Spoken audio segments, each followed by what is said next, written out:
Honourable Presiding Member, whilst we today debate various heads that come under the Ministry of Justice and also the provincial councils, there is a daily occurrence that is taking place in the seas of the north, where the fishermen from the Jaffna district and the northern province in general are losing their livelihoods on a daily basis.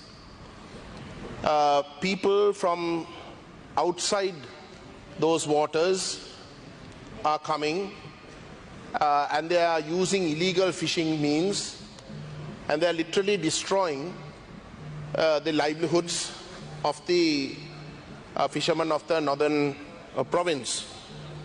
If you take the northern province, Honourable Presiding Member, there are roughly 50,000 families, amounting to nearly 200,000 individuals who are directly involved in fishing. If you take the Jaffna district, 23,000 families and almost 100,000, if not more than 100,000 individuals directly involved in fishing. Now, this the fishing livelihoods being destroyed is happening where fishermen from Sri Lanka who don't belong to the northeast have been coming to those areas, and with the help of the Navy and the armed forces, they are permitted to use illegal fishing means, and they are destroying the livelihoods. They are effectively competing unfairly to a point where the Navy continues to insist on oppressive conditions for the local fishermen, whereas these outsiders who come with the full support of the Navy are entitled to a open season of fishing. And as a result, those people are being severely handicapped. On top of that, Honourable Presiding Member, there have been encroachments from India, from fishermen from India, particularly Tamil Nadu, into the northern fishing waters. These are matters that we have consistently raised, not only in the consultative committee of the Ministry of Fisheries, but also under the consultative committees of the Ministry of Defence. We have raised it several times in the floor of this House, that these fishermen who don't belong to the northern area being allowed to come into those waters are destroying the livelihoods of the local fishermen. They are destroying the livelihoods of the local fishermen to the point where up to date the destruction is valued at over 600 million rupees. Up to date, in the northern province, the value of the damages done is at over 600 million rupees, and if you take Jaffna, purely Jaffna, it's at 250 million. So this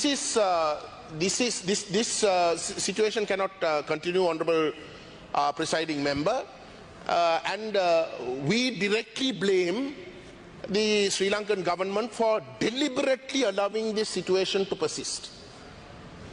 Deliberately allowing this situation to persist because it is a policy to pauperize the fishing community to a point where they cannot sustain their livelihoods by fishing and expect them to leave the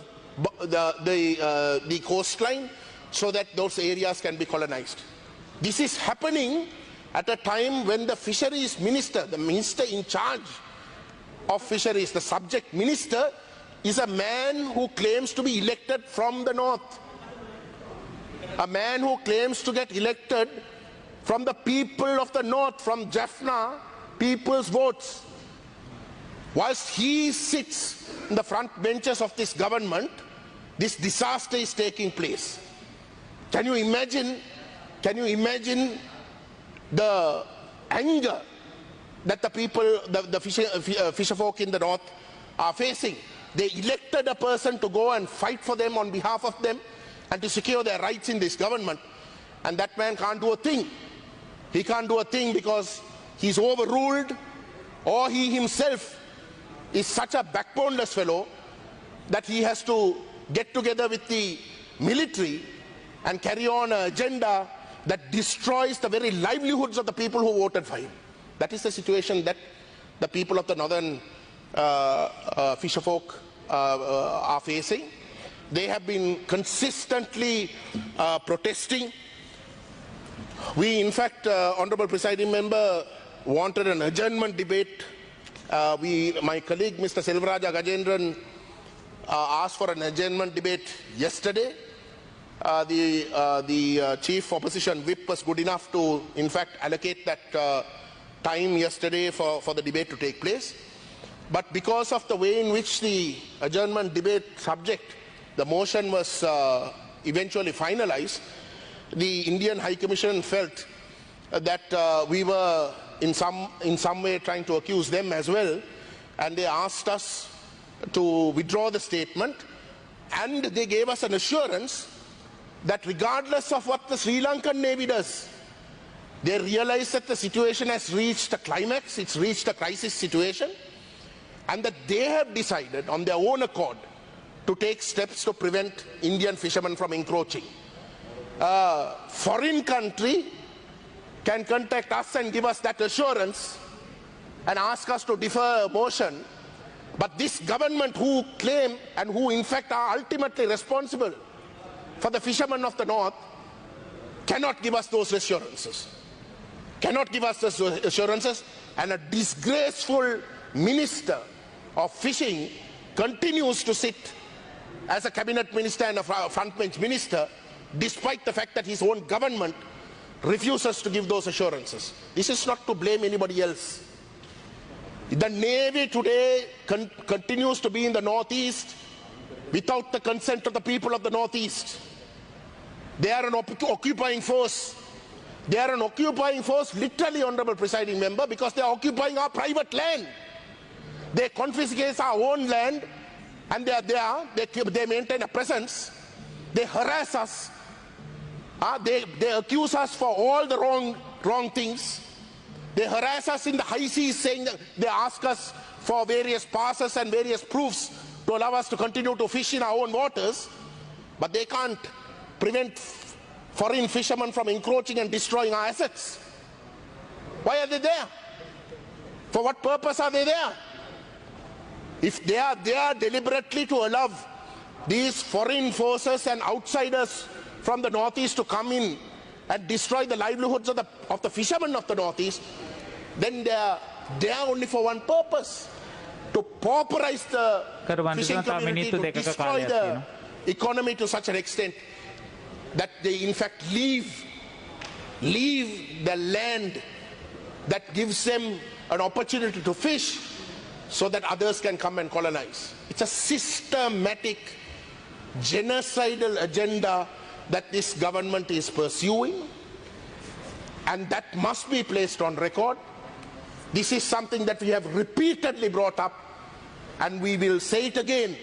It is because of these forms of attitudes of consecutive governments that the Tamil people say that if we do not have our destiny in our own hands, we will not be able to sustain our identity on this island. And it is with respect to these sort of problems that we face that we must find solutions, not some arbitrary 13th Amendment or unitary state that in fact exacerbates our problems and makes us in fact consent to our own destruction. That cannot take place. Such decisions cannot be allowed, and we will consistently insist in this House that our rights be granted to a point that we ourselves can prevent these injustices from happening to our people. Thank you.